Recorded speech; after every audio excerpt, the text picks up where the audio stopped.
Oh my goodness. Okay. Oh goodness. Oh my goodness. So I discovered you when you were here in May. I was here in the hot seat, and I had discovered you literally less than 24 hours before I was in the hot seat.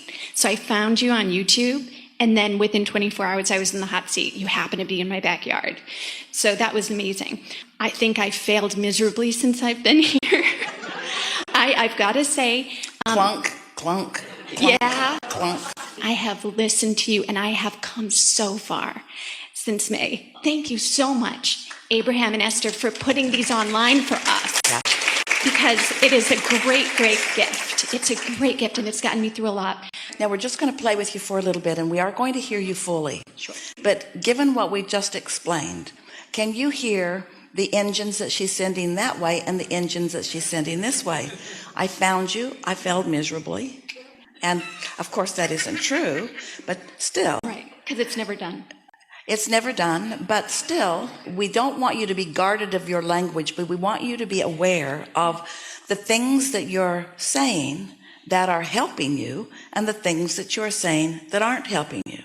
Yeah. And pointing out what isn't working or Yes. is not helping. Yes, and it's a process. It's really something that I think I'll have to learn the rest of my life, just every day, every day, every day. It's a process, but of course it's a process. And the label of the process would be being aware when I'm shooting myself in the foot. Yeah. Because if you're not shooting yourself in the foot, it's like the cork floats, that's alignment. You can hold it under the water, that's resistance, but when you let go, the cork will float. So you don't have to work hard at saying the right thing. You don't have to work hard. Just try to hold back a little bit on the conversation and the attention on the unwanted things. That's our soft guidance to you. Thank you. And you went easy on me last time because I was new, but I've studied so much since, so I'm ready. And when I was here last time, I went through a terrible breakup.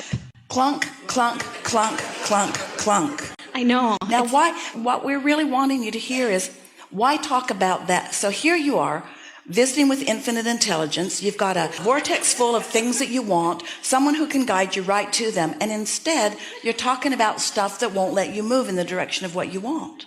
Okay. And the reason that you're doing it, everyone understands it, everyone does it. Esther does it too sometimes.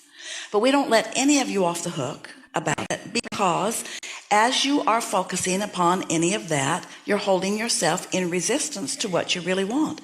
It's just that simple. And the more important thing is that you're keeping active a vibration that makes it more likely to do it again and to do it again and to do it again. Oh, yeah. So did you hear us a little bit? Yes, absolutely. It was when we said to you that here you stand in your powerful now. Now matters so much. We're going to give something to you that is very blunt and sure. Your inner being never looks back. So your inner being isn't looking back to a bad breakup. Your inner being isn't looking back there. So when you do, you disconnect from your inner being. It's just that simple. Your inner being is not looking back. Your inner being is only looking forward. So your inner being is looking forward with you toward all of the wonderful things that are coming to you. Yes, because of that breakup, because that breakup, those bad experiences are what caused you to put good stuff in your vortex. But look at what you put in your vortex, not the reason that you put it in your vortex. So what's going on here, and don't feel bad about it, everybody does it. You're standing in a place, not yet having manifested or received or realized the things that you really want. And so there's still this sort of justifying, it's a sort of human tendency. I need to explain to you why I'm not quite doing better. I need to explain to you where I've come from. But every time you explain where you've come from, you go back there and you assume that vibrational posture, which is resistance to where you want to go. Yes. Yeah. So then how do I tell you what my problem is? Well, here's the question that we have for you. So do you think that when you know you have a problem, that you know the solution that you're looking for? Can you feel the difference between talking about the problem and looking for the solution? Yes. without justifying needing the solution by activating the problem. You see, that's the thing. If you need to activate the problem in order to justify or defend the reason for the solution, then you're in deep doo-doo because you're putting energy in both directions and you move nowhere. And no one can sort it out for you but you. It's the releasing of the resistance that causes you to move toward what you're wanting. There's a vibrational variance between a solution and a problem. There's a vibrational variance between a question and an answer.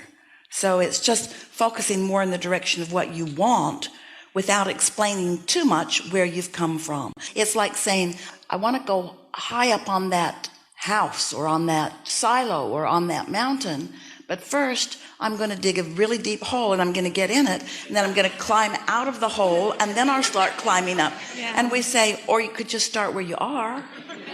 Save yourself the trouble of all that digging. Yeah. Yeah. Because that digging stinks. Okay, so I'm not going to dig. So just ask a straightforward question. You can, can't you? Can you? I mean, yeah, I can. I mean, I tried to do the focus wheels, and I can't get the hang of them. And I started with, like, I love mozzarella sticks. We're not asking you to do a focus wheel. We're just asking you to come and tell us what you want. Okay. Not what you don't want, not how it hasn't worked. Just tell us what you want. So I want, see, this is the problem. I'm not even positive anymore. No. There isn't a problem. Oh, okay. There's only you with a little distance between where you are and where you want to be. But can you turn to where you want to be and just describe where you want to be? Yes. Just describe where you want to be. I want to be happy. I might want to be back with my ex-boyfriend or have the right person come to me. I'm a little split now. I'm not sure, but I think that I'd like to just have the choice, to have him come back. Now, you know that we want to climb your tree over that. So can you say that in a less resistant way? And the way you do that is by getting general. I really like to be in a relationship. I really like someone to focus upon. I really like to love. I really like to have someone to do things for. I really like someone looking back at me and loving me. I love the idea of being with someone and having this mutual appreciation for each other. That's all clear. That's all pure. There's no resistance in any of that, and you want every bit of that. But it's hard for you to say that because you're all wrapped up in what you don't want. I'm so wrapped up. So you have to stay off that subject altogether. This is the thing that we really want you to hear. Since you've already asked, not just in your words here, but you've been asking for a long time, your life experience caused you to ask. So there's a very strong asking that your inner being is hearing. And your inner being knows exactly how to get you from where you are to all of that. But every time you tell the story of where you've been or how you feel, then it just puts a smoke screen up that makes it impossible for you to hear or for you to follow any of the guidance that your inner being is giving you. You can't even hear us. And don't feel bad about it. Everybody gets that. When you feel like you're feeling, you just can't get there. So let's say there are 5 things you want and 4 of them are working great, but this one, not so much. If you could focus on any one of the 4 things that are working, that one would come into alignment. Or you can focus upon the one that isn't working and mess up the other 4. Anything you're focused upon is either opening or closing your switch of alignment to the clarity that you want. Look at it that way. Whatever you're focused upon is really flipping the switch of whether you're in a place where you can hear or where you're in a place where you can't hear. And then I try to go to work and I hate my job. So I've been thinking of that all day. Like I dislike my job very much. So it's like not like I can escape the heartbreak. And then I go to my job and I'm like, I try to make it wonderful. No, you don't. Well, you didn't try just now, at least. Yeah, in no, other words, you said, so hard. I hate my job. You said, I hate my job. I shouldn't say that word. Well, it doesn't matter whether you say it or not. The universe isn't responding to your words. The universe is responding to how you feel. So 2 down, how many have we got to go? Is there anything you don't hate or that you're not heartbroken over? I mean, I have so many blessings. I'm so grateful to God for all my blessings, but... Well, let's talk about some of them. Because you could pick any one of them and use it as your reason for alignment. And if you did it for a little while, for a steady enough time, then the other things would come into alignment. I have suffered terrible OCD, obsessive But you compulsive. see, here we go again. Here we go again. But that's my grateful thing. When we broke up, I got better. And so that, I mean, I was homebound last year at Here this we time. go. Here we go. I'm Here we not go. kidding you, Mark. We're halfway to China. Yeah, I know. That's why I'm so glad I'm up here. I'm so glad. Thank you. So here's something that is really wonderful. Your desire is strong enough that even with all this resistance around you, you still light it up. So you have as much desire as anyone who we have ever talked with. So your vortex is really pulsing in a very strong way. But we just want to say to you, you can't get to any of those things you want as long as this is what's coming out of your mouth.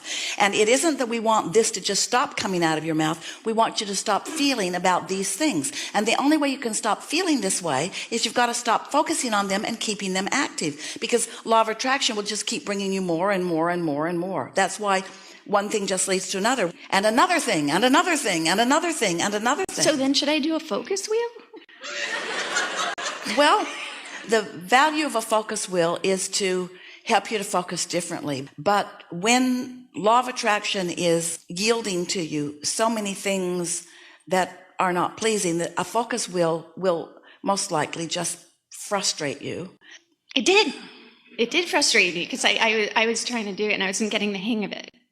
So we're going to take 5 more minutes with you. And during these 5 minutes, we want to help you to soften these subjects that are bothering you. Just soften them. So relative to the relationship, that was then, this is now. I see him with a new relationship on Facebook. He posted it and it broke my heart. And it's like, I can't wrap my head around it. Like, I can't. It's hard. And Yeah. I shouldn't. It's all right. That's what keeps going. And I have OCD, so I keep thinking of the same thing. So what you're saying to us is somebody's given you the label that you are a strong thinker. And we want to give law of attraction a label. Law of attraction responds powerfully to the thoughts you think. So you focusing a lot on things you don't want, and law of attraction then yielding more to you of what you don't want is what causes you to be a strong thinker. So the people who are labeling you OCD are not factoring in law of attraction, because if they were, they would say, what happens is when you give your attention to something and you're looking really often at it, you activate a vibration within you that makes it difficult for you to think or see it in any other way. So what do you want us to say to you? You might as well just give up because you don't have discipline of thought. We don't believe that for a moment, because you have a powerful enough desire that even with all this garbage that you're laying on the other end of the track, you still light it up. Your desire is still very strong. So there's not only just hope for you getting to what you want, it's a sure thing in the moment that you let go of all of this other stuff. What has made you so defensive? Why do you need to explain so much why you're not where you want to be? Because you're a human being and you've been relating to others, and others are looking at you and you feel like you're the center of attention, and people are looking at you and wanting to know why things aren't working out better for you. But the reason is always the same. You can't get there from here. You've got to do something different if you want something different to be your experience. And that's why it's thrilling to us that when you found the clips on YouTube and were watching them, you felt resonance with them. And the reason you felt resonance with them is because you were off the subject from moment to moment of things that were bothering you, and you got tuned right in with who you are, and you recognized, oh, this makes sense to me. You were feeling your power coming back. But when you then try to apply that power to something that's really bothering you, law of attraction won't yield to you. So any subject that is not working for you, you've got to get your attention off of it. And that is not an easy thing. It's not an easy thing relative to your physical body. These are the 3. Your physical body, money, and love. Those are the subjects that are the most difficult for people not to notice where they are. And we want to shout at you, but you're not looking where it is. Where it is over here, where everything that you want is. And you say, no, I'm over here where it isn't. And we say, no, it's over here. Everything that you want is over here. Just feel for it a little bit. And you say, well, I'm looking for it over here and I don't see it. And we say, well, just feel for it. Just feel for it a little bit. Because if you get even anywhere close to it, then you begin to get movement, and your positive thoughts begin to turn to positive things. And before you know it, you've had some things breaking loose for you. There were glimpses. Yes. And then there become more and more and more and more.